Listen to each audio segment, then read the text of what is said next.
Danas pripremamo zapečenu tortilju s tunom.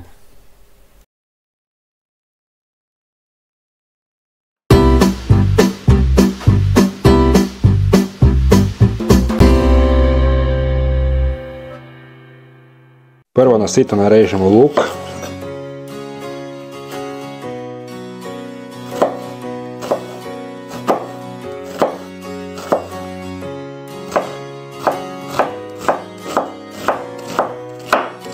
Zatim nekoliko maslina narežemo.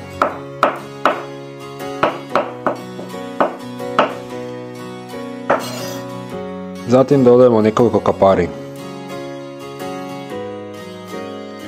Njih isto malo usitnimo.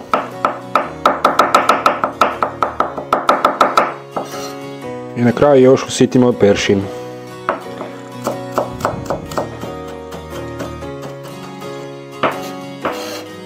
I sve to zajedno preselimo u jednu posudu. Još nam preostaje da dodamo 2 konzerve tune, cijeđene.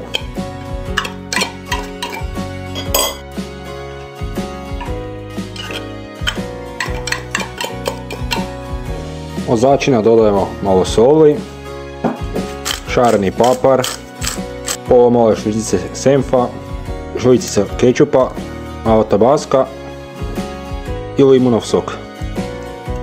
I sve to zajedno dobro promiješati.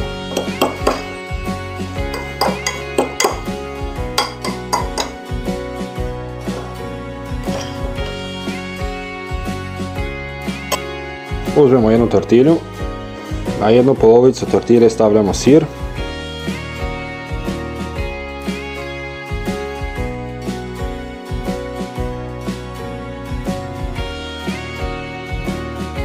I zatim dodajemo mješavinu koju smo prije pripremali.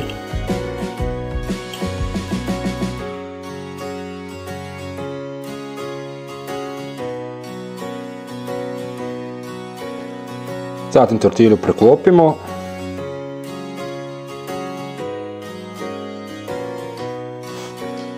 I prebacujemo ju na tavicu. Tortilju stavimo u tavicu. Svake strane po 1 minutu. Dodajemo malo vode i prekrijemo. Nakon minute tortilju okrećemo.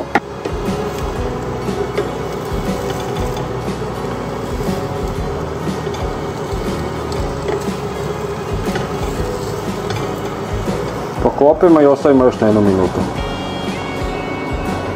Nakon što je prošla minuta, otvaramo. I tortilja je gotova.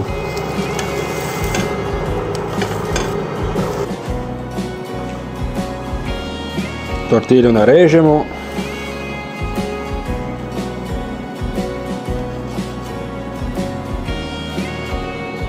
Kada smo razrezali, poslužimo i obrok je gotov.